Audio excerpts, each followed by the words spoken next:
ఉన్నాం. నన్ను ప్రేమించి ఇచ్చిన దేవాతి దేవునికి కృతజ్ఞతలు చెల్లిస్తూ ఉన్నాను. అలాగే స్థానిక సంఘం, విజయనగరం క్రీస్తు సంఘం నిర్వహిస్తున్న సహోదరులు జాషువా గారికి కూడా ప్రభుపేట వందనాలు చెల్లిస్తున్నానండి. మంచిది. ఆహ్, ధ్యానంలోకి వెళ్దాం. మరొకసారి మీ అందరికీ ప్రభుపేట వందనాలు చెల్లిస్తున్నానండి.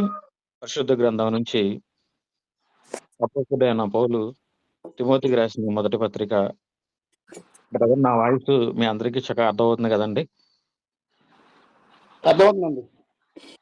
ఓకే అండి. అపోస్తలుడైన పౌలు తిమోతికి రాసిన మొదటి పత్రిక 2వ అధ్యాయము మొదటి 3 వచనాలను ఆలోచన చేద్దామండి.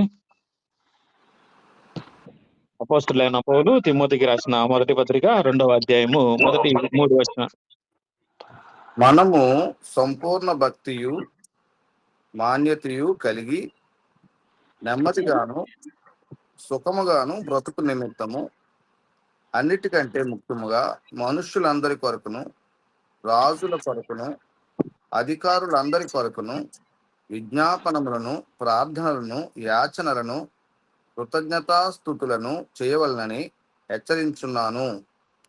ఇది మంచిదియు మన రక్షకుడగు దేవుని దృష్టికి అనుకూలమైనది అయి ఉన్నది. వాక్యం చదివించిన సహోదరులకు కృతజ్ఞతలండి. ఇక్కడ చదవబడిన లేఖనంలో మనము సంపూర్ణ భక్తియు మాన్యతయు కలిగి నెమ్మదిగాను సుఖముగాను బ్రతుకు నిమిత్తము. ఈరోజు ఒక క్రైస్తవ విశ్వాసి తాను బ్రతుకు దినములన్నిటిలో నెమ్మదిగాను సుఖముగాను బ్రతకాలంటే ఆ క్రైస్తవుడు లేదా ఆ విశ్వాసి ఏమి చేయాలి అన్న విషయాన్ని దేవుడు మనకి పౌలు గారి ద్వారా ఇక్కడ తెలియజేస్తూ ఉన్నాడు.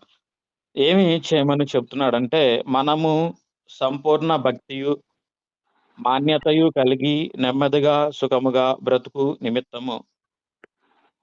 చదవబడిన లేఖనాలలో మనకి 8 విషయాలు ప్రస్తావించాడు. అయితే మొట్టమొదటిగా అసలు సంపూర్ణ భక్తి అంటే ఏమిటి అన్న విషయాన్ని మనం ఆలోచన చేద్దాం. చదవబడిన విషయాల్లో లేఖనాల్లో 8 విషయాలు ప్రస్తావించాడు. వాటిలో మొదటిగా సంపూర్ణ భక్తి మాన్యత ఒక పాయింట్ గా తీసుకుంటే, మనుషులందరి కొరకు సెకండ్ వన్, రాజుల కొరకు థర్డ్ వన్, అధికారుల కొరకు ఫోర్త్ వన్, విజ్ఞాపనలు ఫిఫ్త్ వన్, ప్రార్థనలు సిక్స్త్ వన్, యాచనలు సెవెంత్ వన్, కృతజ్ఞతాస్తుతులు ఎయిత్ వన్. అంటే 8 విషయాలను మనకి ఇక్కడ ప్రస్తావించాడు. అయితే సమయాన్ని బట్టి ఒక్కదాన్ని వివరించుకొని ముందుకు వెళ్ళటానికి మనం ప్రయత్నం చేద్దాం. అసలు ముందుగా సంపూర్ణ భక్తి లేదా మాన్యత అని మాట్లాడుతూ ఉన్నారు. అసలు సంపూర్ణ భక్తి అంటే ఏంటి? సంపూర్ణ భక్తి అని మాన్యత అని మాట్లాడుతూ ఉన్నాడు. సంపూర్ణ భక్తి అనేది గ్రీకు భాషలో దీనికి మూలము యుసేబియా అంటారు. సంపూర్ణ భక్తి అంటే దీనికి మనకి క్రొత్త నిబంధన గ్రీకు భాషలో రాయబడింది. గ్రీకు భాషలో మూల పదం ఏంటంటే యుసేబియా అంటారు. అంటే దీని యొక్క అర్థం ఏంటంటే, దేవుని యందు పరిపూర్ణ విశ్వాసము కలిగి ఆయన్ను మాత్రమే ఆరాధించటము, ఆయన ఆజ్ఞలను పాటించటము. సంపూర్ణ భక్తి అంటే గ్రీకు పదంలో యుసేబియా అని అంటారు. అంటే ఈ యుసేబియా అనే పదానికి అర్థం ఏంటంటే, దేవుని యందు పరిపూర్ణ విశ్వాసము కలిగి ఆయన్ని మాత్రమే ఆరాధించటం మరియు ఆయన ఆజ్ఞలను గైకొనటం. అంటే పరిపూర్ణమైన విశ్వాసం అన్నాడు, ఆరాధించడం అన్నాడు, ఆజ్ఞలను పాటించడం అని మాట్లాడుతూ ఉన్నాడు. ఇప్పుడు పరిపూర్ణమైన విశ్వాసం అంటే దేవుని యందు మనం భయము, భక్తి, ప్రేమ అలాగే విధేయత జీవితాన్ని గడపడం. అంటే యేసుక్రీస్తు ప్రభువారు మనకు చూపినటువంటి మాదిరి జీవితాన్ని మనము చూపించటం. పరిపూర్ణమైన విశ్వాసం, ఆయన్ని మాత్రమే ఆరాధించటము, ఆజ్ఞలను గైకొనటం. ఇందులో అరకొరలు ఏమి లేవు, కొద్దిగా ఏమి లేదు. పరిపూర్ణమైన విశ్వాసం అంటే మనము మత్తయి సువార్తలో రాయబడినట్లుగా పూర్ణ హృదయంతో అంటాడు. ద్వితీయోపదేశ కాండంలో 6వ అధ్యాయంలో రాయబడినట్లుగా పూర్ణ హృదయముతో అంటాడు, పూర్ణ మనసుతో అంటాడు. అంటే ఏంటి? కొదువ లేదు ఇక. పూర్ణం అంటే ఆ మనసు నిండా ఆయనే, అరకొరగా కాదు. అంటే ఒక పక్క దేవుడిని ఉంచుకొని ఒక పక్క లోకాన్ని ఉంచుకోవటం కాదు. పూర్ణ హృదయంతో అంటే పరిపూర్ణమైన విశ్వాసం. మనకి బాగా అర్థం అవ్వటానికి ఒక ఉదాహరణ, ఎవరైనా పెద్దలు చిన్న పిల్లలకి చెప్పినప్పుడు, "అమ్మ గ్లాస్ నిండుగా వాటర్ తీసుకురా" అంటారు. వాళ్ళు గ్లాస్ నిండుగా తీసుకురాకుండా సగానికో, కొలతకో తీసుకొచ్చారు. ఏంది గ్లాస్ నిండుగా తీసుకురమ్మన్నానుగా అంటే మన హృదయం నిండుగా. అంటే దీనిలోనే అన్నీ ఇన్‌క్లూడ్ అయ్యి ఉన్నాయి. అలాగే మాన్యత అని మాట్లాడుతూ ఉన్నాడు. మాన్యత అంటే ఏంటి? అంటే మాన్యతకి గ్రీకు మూల పదము సెమ్నోటైస్ అంటారు. మాన్యత అనేది గ్రీక్‌లో సెమ్నోటైస్ అంటారు. దీని యొక్క అర్థం ఏంటంటే, మన శరీరాన్ని కానీ, మనసు కానీ, లేదా మన ఆత్మ కానీ జాగ్రత్తగా చూసుకోవటం. అంటే మన శరీరాన్ని కానీ, ఆత్మ కానీ దేవునికి హేయమైనటువంటి ఎటువంటి పాపపు, నీచమైన క్రియలను అంటించుకోకుండా దేవుని యందు విధేయత కలిగి బ్రతకటమే మాన్యత అంటాడు. అంటే ఇప్పుడు ఈ 2 విషయాలు మనం కలిగి ఉండాలి అని మాట్లాడుతూ ఉన్నాడు పౌలు. అందుకే అక్కడ మాట్లాడుతూ ఉన్నాడు గదా! మనము సంపూర్ణ భక్తియు, మాన్యతయు కలిగి అంటున్నాడు. అంటే ఈ 2 విషయాలని మనం కలిగి ఉండాలి. అంటే మనం ఎలా ఉండాలి? పరిపూర్ణమైన విశ్వాసంతో దేవుని యందు నమ్మిక ఉంచాలి. ఆయన్ని మాత్రమే ఆరాధించాలి. ఆజ్ఞలను పాటించాలి. అలాగే మన భక్తి జీవితంలో లేదా దైవానందిత జీవితంలో మన శరీరాన్ని కానీ, లేదా మన ఆత్మ కానీ ఎటువంటి నీచమైన పాప కార్యాలను అంటించకుండా జాగ్రత్తగా చూసుకుంటూ బ్రతకాలి. అంటే ఈ 2 విషయాలు మనం కలిగి ఉండాలి ముందు.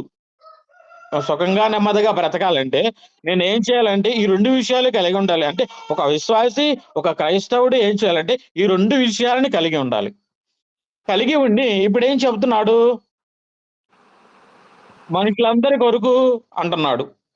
అంటే ఒక క్రైస్తవుడు కేవలము తన కుటుంబాని కోసమో, లేదా తనకి సంబంధించిన సమూహం కోసమో, లేదా తన తెగ కోసమో ప్రార్థన చేసుకోవడం కాదు కానీ, మనుషులందరూ అంటే ఈ భూమి మీద ఉన్న ప్రజలందరి కోసము మతము గాని, జాతి గాని, కుల వివక్షణ లేకుండా ప్రతి ఒక్కరి కోసం ప్రార్థించవలసిన నియమము మనకి ఇవ్వబడింది. ఈ రోజుల్లో చాలా మంది చూడండి స్థానిక సంఘాల కోసమే ప్రార్థన చేసుకుంటారు. చాలా మందిని చూడండి వారి యొక్క రిలేటివ్స్ కోసమే ప్రార్థన చేసుకుంటారు. పలానా వ్యక్తి ప్రార్థన అవసరత కోరినప్పటికి కూడా ఆ విషయాన్ని జ్ఞాపకం తెచ్చుకోరు. అంటే ఇది కొంతవరకే కాదు. ఒక క్రైస్తవుడనేది తన కుటుంబం కోసము, తన సమాజం కోసము, లేదా స్థానిక సంఘము కోసమే కాదు కానీ, అంటే ఈ యావత్తు భూమి మీద ఉన్న ప్రతి మనిషి కోసం కూడా క్రైస్తవుడు ప్రార్థన చెయ్యాలి. అంటే కులము, మతము ఏది వివక్షణ లేదు. వాళ్ళందరి కోసం ప్రార్థన చేయాలని దేవుడు మాట్లాడుతూ ఉన్నాడు. మనుషులందరి కొరకు.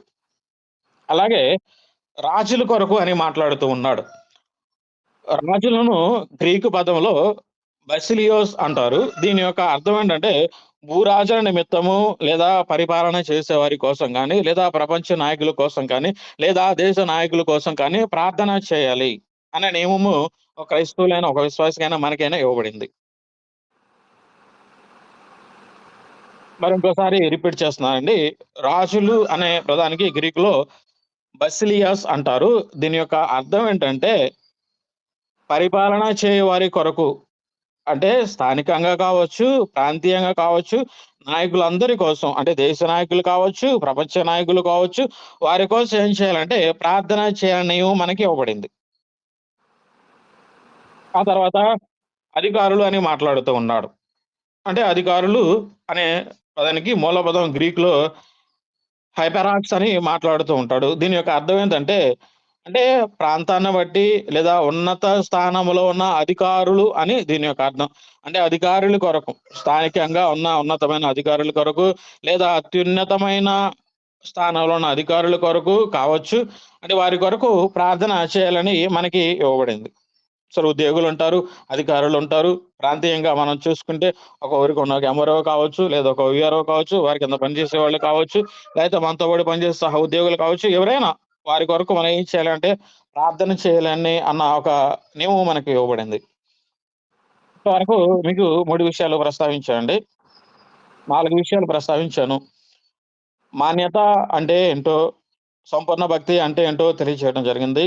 మనుషులందరి కొరకును, రాజుల కొరకును, అధికారుల కొరకును ఎలా ప్రార్థన చేయాలన్న విషయం నియమాన్ని మనం పొందుకొని ఉన్నాము. అలాగే మొదటిగా విజ్ఞాపనలు అంటున్నాడు. అసల విజ్ఞాపనలు అంటే ఏంటి? అయ్యా విజ్ఞాపనలు అంటే ఏంటి? విజ్ఞాపన అంటే ఏంటి? మనకు తెలిసిన మామూలుగా వాడుక భాషలో విజ్ఞాపన అంటే ఏంటి? మన మన యొక్క విన్నపాన్ని తెలియచేయడం, అయ్యా మన యొక్క కోరికను దేవునికి తెలియచేయడం, లేకపోతే విజ్ఞాపన అంటే అందరి బతిమాలుకోవడం. కోసం అన్ని సమస్యల కోసం ప్రార్థన చేయాలండి. విజ్ఞాపన అంటే మనం అందరి మన కోసం అన్ని విన్నపాన్ని మనం సమస్యల దేవుడితో మాట్లాడటం ప్రార్థన అంటారు. ఆ, విజ్ఞాపన అనేది ఇప్పుడు నేనున్నాను అనుకోండి బాగా అర్థం అవటానికి. స్థానిక క్రీస్తు సంఘం, విజయనగరం క్రీస్తు సంఘం కోసం నేను చేసే ప్రార్థనని విజ్ఞాపన ప్రార్థన అంటారు. అంటే స్థానిక సహోదరుల కొరకు లేదా పొరుగు వారి కొరకు వారి యొక్క అవసరతలు లేదా వారి ఏదైనా నేను దేవుడికి తెలియజేసే విన్నపాన్ని విజ్ఞాపన అంటారు. దీనికి మనకి బాగా అర్థం అవటానికి ఇతరుల పట్ల గాని, మన పొరుగు వారి పట్ల గాని దేవునికి మనం చేసే మనవనే విజ్ఞాపన అంటారు. దానిలో మనం చదువుకున్న రిఫరెన్స్ ఒకటి. అలాగే ఇంకొక రిఫరెన్స్ మనం చూడగలిగితే ఏప్రిల్‌కి రాసిన పత్రిక 7వ అధ్యాయము 25వ వచనాన్ని ఒకసారి ఆలోచన చేద్దాం. ఏప్రిల్‌కి రాసిన పత్రిక 7వ అధ్యాయము 25వ వచనాన్ని ఒకసారి పరిశీలన చేద్దాం. 25. ఈయన తన ద్వారా ఆ! దేవుని యొద్దకు వచ్చు వారి పక్షమున హ్మ్. విజ్ఞాపనము చేయుటకు నిరంతరము జీవించి ఉన్నాడు. హ్మ్. గనుక వారిని సంపూర్ణంగా రక్షించుటకు శక్తిమంతుడై ఉన్నాడు. చాలండి. అంటే ఈ లేఖనము ఎవరిని ఉద్దేశించి మాట్లాడుతున్నాడు గ్రంథకర్త? చదవబడిన లేఖనము ఎవరిని ఉద్దేశించి మాట్లాడుతున్నాడు గ్రంథకర్త? యేసుక్రీస్తు వారి కొరకు. యేసుక్రీస్తు ఇప్పుడు ఈయన ప్లేస్‌లో యేసుక్రీస్తు తన ద్వారా దేవుని యొద్దకు వచ్చి వారి పక్షమున విజ్ఞాపన చేయుటకు అంటే ఇప్పుడు యేసుక్రీస్తుని ఆధారం చేసుకొని మనం తండ్రి అయిన దేవుడికి ఎలాగైతే ప్రార్థన చేస్తున్నామో అంటే తన ద్వారా అంటే యేసుక్రీస్తు ప్రభువారు ఏం చేస్తున్నారు మన పక్షాన? విజ్ఞాపన చేస్తున్నాడు. విజ్ఞాపన చేస్తున్నాడు. అలాగే ఇంకొక లేఖనాన్ని మనం పరిశీలన చేస్తే ఫిలెమోనుకు రాసిన పత్రిక ఒకటే అధ్యాయం ఉంటుంది. అందులో 4వ వచనాన్ని ఒకసారి 5వ వచనాన్ని ఒకసారి పరిశీలన చేద్దాం. ఫిలెమోనుకు రాసిన అపోస్తలుడైన పౌలు ఫిలెమోనుకు రాసిన పత్రిక 1:5 అక్కడ డైరెక్ట్‌గా వచనం ఉంటుంది. నీ ప్రేమను గూర్చియు ఆ! ప్రభువైన యేసు ఎడలను సమస్త పరిశుద్ధుల ఎడలను నీకు కలిగి ఉన్న విశ్వాసమును గూర్చియు హ్మ్. నేను విని నా ప్రార్థనల యందు నీ నిమిత్తము విజ్ఞాపనం చేయుచు. అయ్యా ఎవరు మాట్లాడుతున్నారయ్యా ఈ మాటలు? నా ప్రార్థనలు అందు విజ్ఞాపనలు అని చెప్పి మాట్లాడుతున్నారంటే అపోస్తలుడైన పౌలు ఆయన యొక్క ప్రార్థనలో ఎవరిని జ్ఞాపకం తెచ్చుకుంటున్నాడంటే ఫిలెమోనుని జ్ఞాపకం తెచ్చుకుంటున్నాడు. ఇందాక మనం అంటే విజ్ఞాపన అంటే ఏంటో మనం ఇందాక అదే చెప్పుకున్నాం. అంటే స్థానిక విజయనగరం క్రీస్తు సంఘం కోసం నేను చేసే ప్రార్థనని విజ్ఞాపన ప్రార్థన అంటారు. ఇప్పుడు యేసుక్రీస్తు ప్రభువారు మన పక్షాన తండ్రికి విజ్ఞాపన చేస్తున్నట్లుగా మనం చూసాం. అలాగే అపోస్తలుడైన పౌలు తన ప్రార్థనలో ఫిలెమోనుని గురించి విజ్ఞాపన చేస్తున్నట్లుగా కూడా మనము చూసాం. అలాగే ఒక 2 వచనాలని మనం చూసుకొని ఈ విషయాన్ని ముగించుకుందాం. సమయంలో రాసిన రెండో గ్రంథము 24వ అధ్యాయము 25వ వచనాన్ని ఒకసారి మనం ఆలోచన చేద్దాం. రెండవ మొదటి సమూయేలు గ్రంథము 24వ అధ్యాయము 25వ వచనానికి ఒకసారి మనం ఆలోచన చేద్దాం. 2వ సమూయేలు గ్రంథము 24, 24, 25. 25. అక్కడ దావీదు యెహోవా నామమును ఒక బలిపీఠం కట్టించి దహన బలులను సమాధాన బలులను అర్పించెను. యెహోవా దేశం కొరకు చేయబడిన విజ్ఞాపనలను ఆలకింపగా ఆ తెగులు ఆగి ఇశ్రాయేలును విడిచిపోయెను. సరే ఇక్కడ మనం చదవబడిన లేఖనంలో దావీదు ఏం చేస్తున్నాడంటే బలిపీఠాన్ని కట్టించాడు. దహన బలులు, సమాధాన బలులు అర్పించాడు. అంటే యెహోవా దేశము కొరకు చేయబడిన విజ్ఞాపనములు ఆలకించగా అని మాట్లాడుతున్నాడు. అంటే ఈ అధ్యాయాన్ని మనం చదివితే ఇశ్రాయేలు దేశం మీదకి వచ్చిన తెగులు నిమిత్తమై దావీదు ఏం చేశాడంటే బలిపీఠాన్ని కట్టాడు. బలులు అర్పించాడు, ప్రార్థన చేశాడు. అంటే ఇశ్రాయేలు పక్షమున లేదా ఇశ్రాయేలు దేశం పక్షమున దావీదు బలిపీఠం కట్టి యెహోవాకు చేసిన విజ్ఞాపన ప్రార్థన మనకి ఇక్కడ కనబడుతూ ఉంటుంది.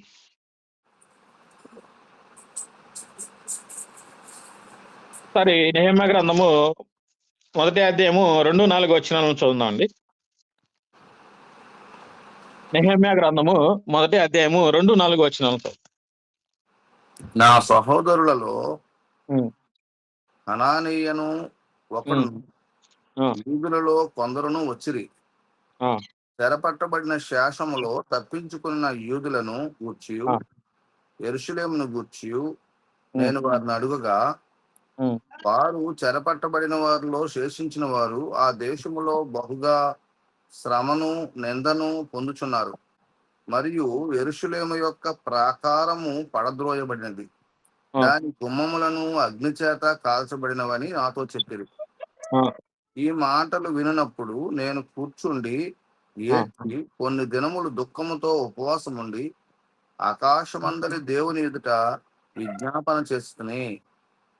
నెహెమ్యా గారు ఏం మాట్లాడుతున్నారంటే, ఆకాశం అందున్న దేవుడికి విజ్ఞాపన చేశాడంట. అక్కడున్న సందర్భం మనం చదివాము, మనకి అర్థమై ఉంటుంది. నెహెమ్యా షూషాను కోటలో ఉన్నాడు. అతని దగ్గరికి ఓ సహోదరుడు, తనతో పాటు కొందరు యూదులు వచ్చారు. అయితే ఆ సహోదరుడికి యూదులకి నెహెమ్యాకి మధ్య సంభాషణ జరుగుతుంది.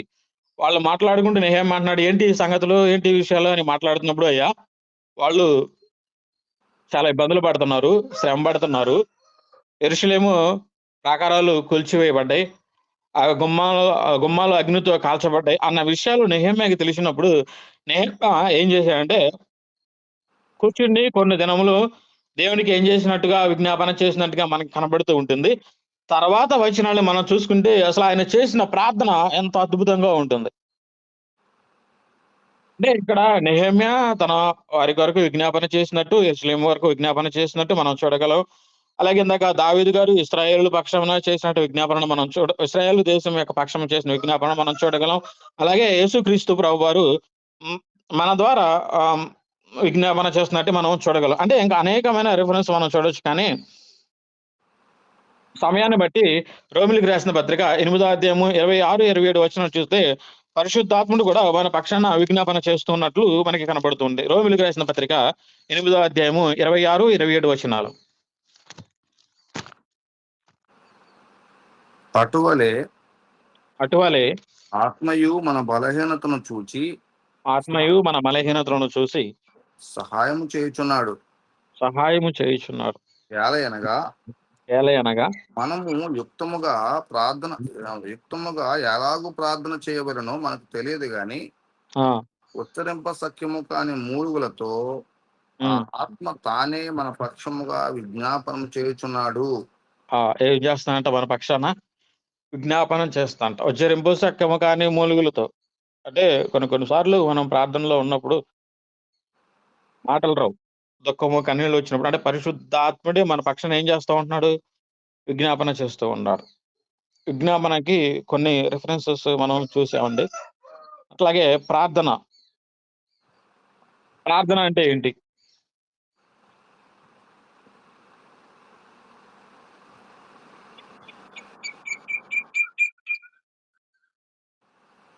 ప్రార్థన అంటే దేవుడితో మనం చేసే మనవి. అంటే మనం దేవుడితో మాట్లాడుతూ ఉంటున్నాం. ప్రార్థన మన మన వాడుక భాషలో చెప్పుకోవాలనుకుంటే దాన్ని ప్రార్థన అంటారు. అది మన దిన పరిచర్యలో ఒక భాగం అన్నమాట. ప్రార్థనలు చేయని క్రైస్తవుడే కాదు, ప్రార్థన లేని విశ్వాసే కాదు. అంటే ప్రార్థన గురించి మనం కొన్ని లేఖనాలను చూద్దాం. దానియేలు గ్రంథము 6వ అధ్యాయము 10వ వచనాన్ని ఒకసారి ఆలోచన చేద్దాం. దానియేలు గ్రంథము 6వ అధ్యాయము 10వ వచనం. 6:10.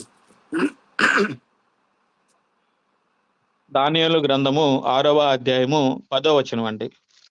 ఇట్టి శాసనము సంతకము చేయబడినని ఉమ్, దానియేలు తెలుసుకొనినను ఉమ్, అతడు తన ఇంటికి వెళ్లి యథా ప్రకారముగా అనుదినము ముమ్మారు మోకాల్లోని తన ఇంటి పైగది కిటికీ కిటికీలు యెరూషలేము తట్టునకు తెరువబడి ఉండగా తన దేవునికి ప్రార్థన చేయుచు ఆయనను స్తుతించి వచ్చెను.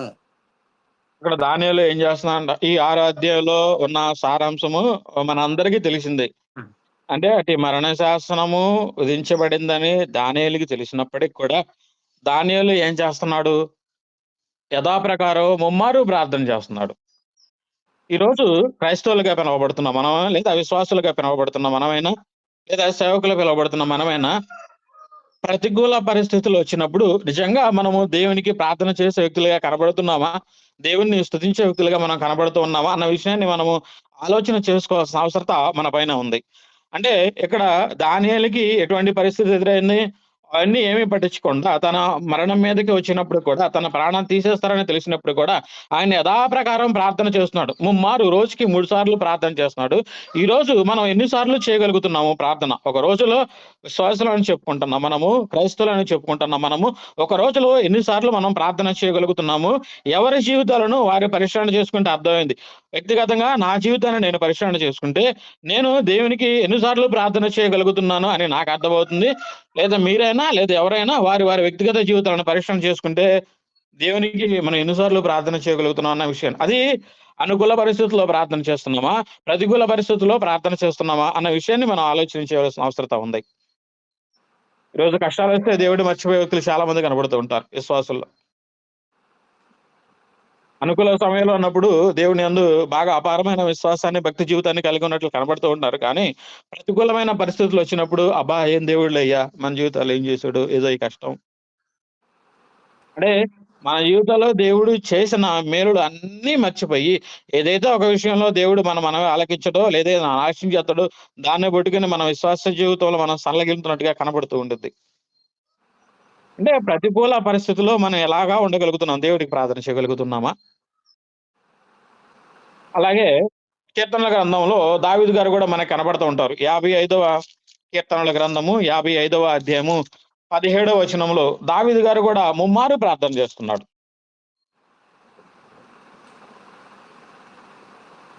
కీర్తనల గ్రంథము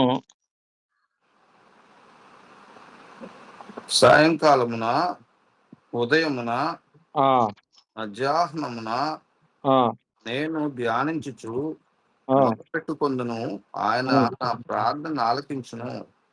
ఏం చేస్తున్నాడు దావీదు గారు? ఉదయం, మధ్యాహ్నం, సాయంకాలం ధ్యానించి మొరపెట్టుకుంటున్నాడంట. ఆయన ప్రార్థన ఆలకిస్తున్నాడంట. అందుకే దావీదు దేవుని యొక్క హృదయానుసారుడు అయ్యాడు. మరొక వచనాన్ని మనం పరిశీలన చేయగలిగితే మార్కు 1:35లో ప్రభు అయిన యేసుక్రీస్తు గారు కూడా పెందలకాడే ఉండగానే, ఉదయం పెందలకాడే అరణ్య ప్రదేశానికి వెళ్ళి ప్రార్థన చేస్తున్నట్టుగా మనం చూడగలం. ఈ విషయాన్ని నేను ఒక మాట మాట్లాడాలని ఆశపడుతూ ఉన్నానండి. ఇప్పుడు ప్రార్థన అనేది మనం మాట్లాడుతూ ఉంటాము. ఈరోజు మనము ఎంతమంది ఆత్మల పట్ల భారము కలిగి మనం ప్రార్థన చేయగలుగుతూ ఉన్నాము అన్న విషయాన్ని ఆలోచన చేసుకోవాల్సిన అవసరం ఉంది. భౌతికంగా ఒక మనిషి గురించి మనం ప్రార్థన చేస్తాము.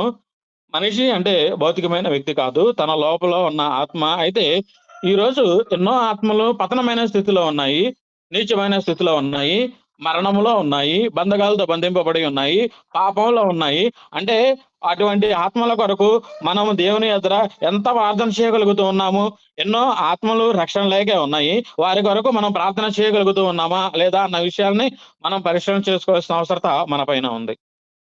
ఒక చనిపోయిన వ్యక్తి దగ్గరికి వెళ్ళి మనం భౌతికంగా ఎలాగైతే సంతాపన చూపించగలుగుతామో, బ్రతికి ఉండి ఆత్మ చచ్చిన స్థితిలో ఉన్న వారి కోసం మనము ఏ విధంగా ప్రార్థన చేయగలుగుతున్నామా? అయ్యా, నా సహోదరులు ఇంకెందరో ఉన్నారు రక్షణ లేని వారు, నా రక్త సంబంధులు కావచ్చు, నా స్నేహితులు కావచ్చు, ఇరుగు పొరుగు వారు కావచ్చు, లేదా మనం యూనివర్సల్ గా చూసుకుంటే నా ఊరు కావచ్చు, మండలం కావచ్చు, జిల్లా కావచ్చు, రాష్ట్రం కావచ్చు, దేశం కావచ్చు, ఇక్కడ ఎంతో మంది ఉన్నారు. వారి ఆత్మ చచ్చిన స్థితిలో ఉన్నాయి. వారి కోసం ఆత్మల పట్ల భారం కలిగి మనం దేవుడి కోసం ప్రార్థన చేయ వ్యక్తులుగా ఉంటూ ఉన్నామా? ఆలోచన చేసుకోవాల్సిన అవసరత మన పైన ఉంది. నాకు నేనుగా, లేదా మన అందరూ ఎవరికి వారిగా ఇండివిడ్యువల్ గా పరిశీలన చేసుకోవాల్సిన అవసరత ఉంది. తర్వాత యాచన. యాచన అంటే మన వాడికి భాషలో అర్థం అవ్వాలంటే బెగ్గింగ్ చేసుకోవటం అని చెప్పి మాట్లాడుతూ ఉంటారు. అంటే యాచన అనగా మనం శోధనలో కానీ శ్రమలో కానీ అపాయకరమైన మొదలగిన విపత్న పరిస్థితుల్లో ఉన్నప్పుడు తాను సహాయం కొరకు దేవుణ్ణి విన్నవించుకోవటం, మనవి చేసుకోవటం. పలానా సరే అవసరం వచ్చినప్పుడు అయ్యా నాకు ఈ అవసరత ఉంది, ఈ అవసరత ఉంది. దేవుణ్ణి మనం పదే పదే పదే పదే ఏం చేస్తూ ఉంటాము? యాచిస్తూ ఉంటాం. మనకి బాగా ఉదాహరణకి అర్థం అవటానికి అన్యులు వీళ్ళ దగ్గరికి వెళ్ళినప్పుడు భిక్షగాళ్ళ యొక్క రద్దీ బాగా ఎక్కున్నప్పుడు వాళ్ళు మాట్లాడుతూ యాచకులు సహకరించాల్సిందిగానే మాట్లాడుతూ ఉంటారు. ఈ విషయానికి మనకు రిఫరెన్స్ తిమోతి రాసిన మొదటి పత్రిక 2:2లో కనబడుతుంది. హెబ్రీయులకు రాసిన పత్రిక అంటే యేసుక్రీస్తు ప్రభువారు కూడా తండ్రికి యాచన చేసినట్టుగా మనకి హెబ్రీయులకు రాసిన పత్రిక 5వ అధ్యాయము 7వ వచనంలో కూడా కనబడుతుంది. సమయాన్ని బట్టి నేను రిఫరెన్సెస్ చూపించట్లేదు. చివరిగా కృతజ్ఞతాస్తుతులు అన్న విషయాన్ని నేను ప్రస్తావించే సమయం అయిపోయింది గనక ముగించుకుంటాను. కృతజ్ఞతాస్తుతులు సమయం ఉంది, చెప్పండి సమయం ఉంది. అంటే 45 అయిపోతుంది కదండి బ్రదర్. యాచనలు రెఫరెన్స్ చెప్పండి సార్. తిమోతికి రాసిన మొదటి పత్రిక 2:2, హెబ్రీయులకు రాసిన పత్రిక 5వ అధ్యాయము 7వ వచనం. మొదటి తిమోతి 2 తిమోతికి రాసిన మొదటి పత్రిక 2వ అధ్యాయము 2వ వచనము, హెబ్రీయులకు రాసిన పత్రిక 5వ అధ్యాయము 7వ వచనం. ఓకే, ఇంకోటి ఉంది.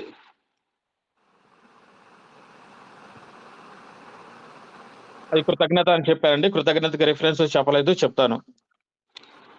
కృతజ్ఞత అంటే మన జీవితంలో దేవుడు చేసిన కార్యాలను గురించి మనం జ్ఞాపకం తెచ్చుకుంటూ ఆయనకి సమర్పించేది.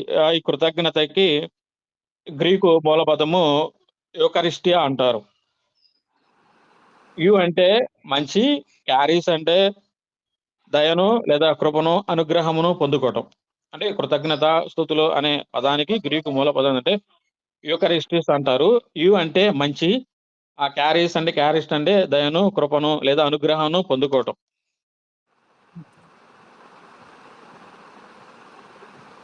అలాగే కీర్తనల గ్రంథము 139వ వచనము 14 క్షమించండి అండి. కీర్తనల గ్రంథము 139వ అధ్యాయము 14వ వచనాన్ని ఒకసారి మనం ఆలోచించుద్దాం.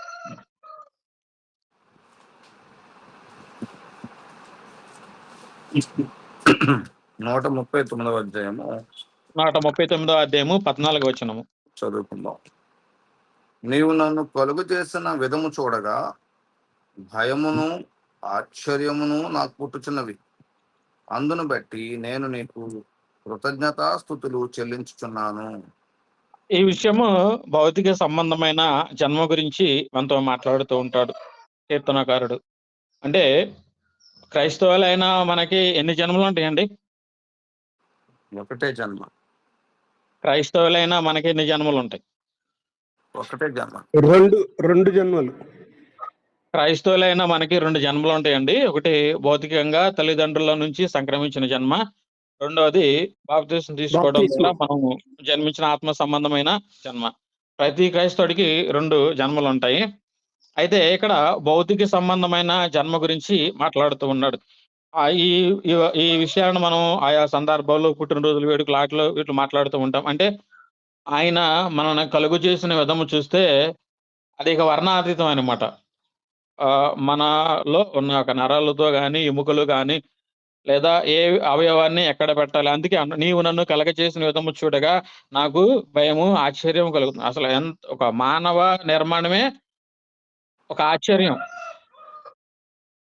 ఆ విధంగా దేవుడు సృష్టించాడు. దాన్ని బట్టి ఏం చేస్తున్నానంటే కృతజ్ఞతలు చెల్లిస్తున్నా. అంటే ఈరోజు మనమైనా భౌతికంగా ఈరోజు మనం 40 సంవత్సరాలు ఈ భూమి మీద జీవించి ఉన్నా ఇప్పుడు వరకు దేవుడు మనకు అనుగ్రహించిన ఈ జన్మను బట్టి, తల్లిదండ్రుల ద్వారా వచ్చి సంక్రమించిన ఈ జన్మను బట్టి మనం దేవుడికి కృతజ్ఞతలు చెల్లించే వారిగా ఉండాలి అని మాట్లాడుతూ ఉన్నాడు. రెండోది, ప్రతి విషయంలో మనం దేవునికి కృతజ్ఞతాస్తుతులు చెల్లించాలి. దెస్సలోనికీయులకు రాసిన మొదటి పత్రిక 5వ అధ్యాయము 18వ వచనం ఒకసారి. ప్రతి విషయంలో మనం దేవునికి కృతజ్ఞతాస్తుతులు చెల్లించాలి. దెస్సలోనికీయులకు రాసిన పత్రిక మొదటి పత్రిక 5:18.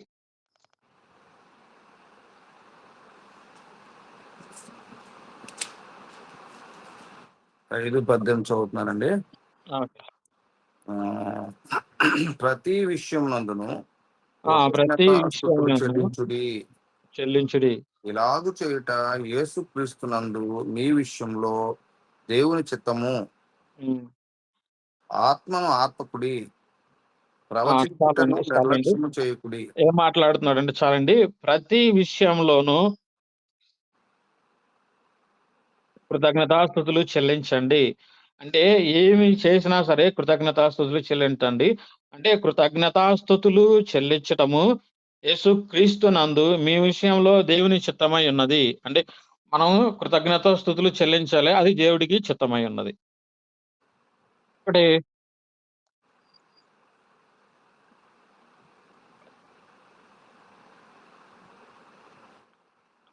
ఇంకొక విషయాన్ని నేను చెప్పి ముగిస్తానండి.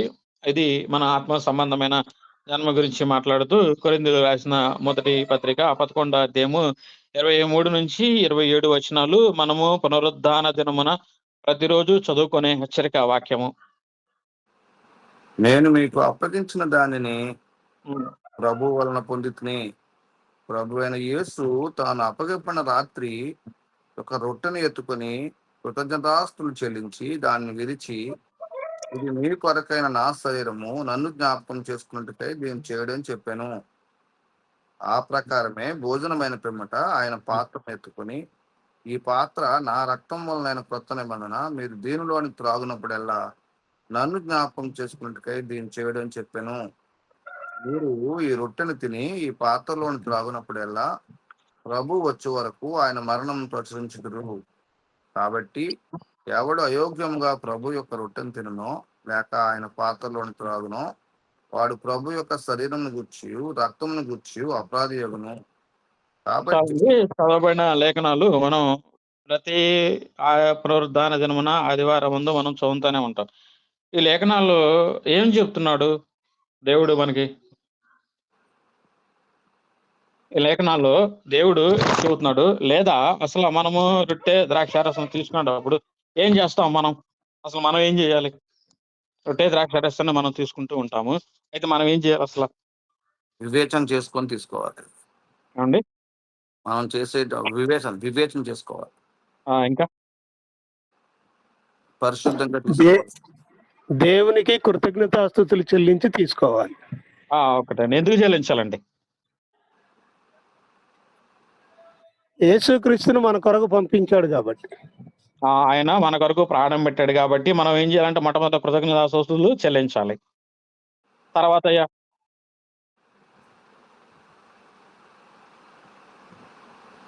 ఆ లేఖన భాగాల్ని మనం చదివితే మనకి ఈజీగా అర్థమవుతుంది. తర్వాత ఏం చేయాలి? మనల్ని మనం పరీక్షించుకోవాలి. ఆయన్ని జ్ఞాపకం చేసుకోమని చెప్పి మాట్లాడుతూ ఉన్నాడు అయ్యా. ఏమంటున్నాడు? ఆయన్ని జ్ఞాపకం చేసుకోవడం అంటే ఏంటి? ఆయన యొక్క మరణ సమాధి పునరుద్ధానాలను ఇప్పుడు మనం ఏం చేయాలంటే కృతజ్ఞతలు చెల్లించాలంటే మా నిమిత్తము లేదా మన పాపాల నిమిత్తము మన దోషాల నిమిత్తము అయ్యా మా కొరకు మీ ప్రియకుమారుని బలిగా అర్పించావు, అందుకు మనం దేవుడికి కృతజ్ఞతలు చెల్లించాలి. అలాగే తర్వాత ఆయన యేసుక్రీస్తు ప్రభు వారు చేసిన ప్రాణ త్యాగాన్ని గురించి, ఆయన మరణము, సమాధి, పునరుద్ధానాన్ని జ్ఞాపకం తెచ్చుకుంటూ తర్వాత ఏమంటున్నాడు? తర్వాత ఏం మాట్లాడుతున్నాడండి? కాబట్టి ఎవడు అయోగ్యంగా ప్రభు యొక్క రొట్టెను తిననో లేక ఆయన పాత్రలోని త్రాగునో వాడు ప్రభు యొక్క రక్తంను గూర్చి శరీరం గూర్చి. అంటే ఈ విషయంలో మనం ఏం చేస్తాం? మనల్ని మనం ఏం చేసుకోవాలి? విమర్శించుకోవాలి, పరిశీలన చేసుకోవాలి, విమర్శించుకోవాలి. అంటే నాగేశ్వరరావే విమర్శించుకోవాలి. ఎవరు ఎదుట? దేవుని ఎదుట. ఇప్పుడు నాగేశ్వరరావు వెళ్ళి అయ్యా శేఖర్ అట్ట అంటోడయ్యా, శేఖర్ ఇట్ట అంటోడయ్యా, శేఖర్ ఆ పనులు చేశాడయ్యా, శేఖర్ ఈ పనులు చేశాడయ్యా అంటే మనం ఎదుటి వ్యక్తుల్ని విమర్శించటంలో ఉన్న ఆసక్తిని దేవుని ఎదుట నన్ను నేను విమర్శించుకోవాలి. ఎప్పుడు కూడా ఏం చేయాలంటే దేవుని యొక్క మొత్తం నన్ను నేను విమర్శించుకుంటే నాలో ఉన్న లోపాలు, నాలో ఉన్న చెడు లేదా ఏదైనా సరే మనం బయటకు వచ్చేస్తా ఉంటాయి. అట్లా చేసుకొని ఆయన మరణాన్ని ప్రచురించే వ్యక్తులుగా ఉండాలని చెప్పి మాట్లాడుతున్నాడు. అంటే ఇక్కడ ఆయన మరణాన్ని ఏం చేయాలి? మనము ప్రచురించాలి. ఆయన మరణమే సువార్త. ఒక సువార్త ప్రకటించబడకపోతే ఒక వ్యక్తికి రక్షణ ఎలాగూ తెలుస్తుంది? సువార్త అంటే ఏంటో తెలియకపోతే యేసుక్రీస్తు ప్రభువారు మన కోసం చేసిన ప్రాణ త్యాగాన్ని మనం జ్ఞాపకం చేసుకుంటూ ఆయన మరణాన్ని ప్రచురించే వ్యక్తులుగా ఉండాలి. కృతజ్ఞతాస్తుతులు చెల్లించాలి, ఆయన్ని జ్ఞాపకం తెచ్చుకోవాలి, మరణాన్ని ప్రచురించాలి, మనల్ని మనం విమర్శించుకోవాలి. అటువంటి యోగ్యత మనం కలిగి ఉన్నామా లేవా అని పరిశీలన చేసుకుంటూ తీసుకోవాలి. ఇక్కడ ఎందుకు మాట్లాడుతున్నా అంటే ఆత్మ సంబంధమైన జన్మ మనకి ఇక్కడ అనుగ్రహించినందుకు ఒక వ్యక్తి యేసుక్రీస్తు ప్రభువారు చనిపోతేనే మనకు రక్షణ వచ్చింది. ఆయన చనిపోతే మనకు రక్షణ రాదు. కాబట్టి ఆయన మన కొరకు చేసిన ప్రాణ త్యాగాన్ని బట్టి కృతజ్ఞతలు చెల్లిస్తూ ఆయన మరణాన్ని ప్రకటించే వారిగా ఉంటూ మనల్ని మనం ఎప్పుడు కూడా విమర్శించుకోవాలి. ఈరోజు క్రైస్తవ సమాజంలో మనం ఆలోచన చేసుకుంటే క్రైస్తవులు అయినప్పటికీ పెద్ద పెద్ద దైవ సేవకులు అయినప్పటికీ ఒకళ్ళనే ఒకళ్ళు హింసించుకుని దూషించుకుని భయంకరంగా కనపడుతుంది. యూట్యూబ్లో సోషల్ మీడియాలో మనం ఆలోచన చేస్తే నిజంగా క్రైస్తవులా అనిపిస్తూ ఉంటుంది. తెలిసిన వాక్యాన్ని ప్రేమపూర్వకంగా హెచ్చరించి చెప్పడం వేరు కానీ సవాళ్ళు చేసుకోవటాలు, కాళ్ళు ఎగరేసుకోవటాలు, విసురుకోవటాలు అనేది వాక్యానుసారమైన జీవితం కాదు. సో భౌతిక సంబంధమైన జన్మ గురించి మనం ఎప్పుడు కృతజ్ఞతలు చెల్లించాలి. ప్రతి విషయంలో కృతజ్ఞతలు చెల్లించాలి. కొలస్సీలకు రాసిన పత్రిక 3:17 కూడా ఉంటూ ఉంది. మనం ఏం చేసినా యేసుక్రీస్తు ద్వారే తండ్రి అయిన దేవునికి కృతజ్ఞతాస్తుతులు చెల్లించాలన్న విషయం కొలస్సీలకు రాసిన పత్రిక 3:17 కూడా ఉంటుంది. 3:17 మరియు మాట చేత గాని క్రియ మాట చేత చేతనే గాని గాని క్రియ చేతనే గాని మీరేమి చేసినను నేనేమి చేసినాను ప్రభు అయిన యేసు ద్వారా తండ్రి అయిన దేవునికి కృతజ్ఞతాస్తులు చెల్లించుచు ఆ సమస్తమును ఆయన పేరట చేయుడి. ఏమి చేసినా సరే నువ్వు ఏం చేయాలి? ప్రభువైన యేసుక్రీస్తు ద్వారా తండ్రి అయిన దేవునికి కృతజ్ఞతలు చెల్లించాలి. కాబట్టి మనము నెమ్మదిగా సుఖంగా బ్రతకాలంటే మన ఆత్మీయ జీవితంలో అస్థిరమైన ధన బల జ్ఞానం విషయంలో మనం ఆధారపడకుండా దేవుడు మన పట్ల చూపిన కృపను బట్టి కానీ ఆయన మనకి ఇచ్చిన రక్షణ బట్టి కానీ ఆయన చూపిన మార్గంలో మన ఆత్మీయ జీవితాలను మనం బలపరుచుకుంటూ వినబడిన లేఖనాలలో మన జీవితాలను మనం దిద్దుబాటు చేసుకుంటూ దిద్దుబాటు కలిగిన జీవితాలను కలిగి ఉండాలని పైన హెచ్చరించిన ప్రకారం మనం ఉండాలని అలాగూ బ్రతకాలని నన్ను నేను హెచ్చరించుకుంటూ ప్రేమపూర్వకంగా మిమ్మల్ని హెచ్చరిస్తున్నానండి. అవకాశం ఇచ్చిన దైవ సేవకులకి ప్రభు పేరిట వందనాలు చెల్లిస్తున్నాను. ఓపికత విన్న మీ అందరికీ ప్రభు పేరిట వందనాలు చెల్లిస్తున్నాను. అందరికీ వందనాలు. నా మాటలు ముగిస్తున్నాను. మరి చాలా సంతోషం. మరి సహోదరుడు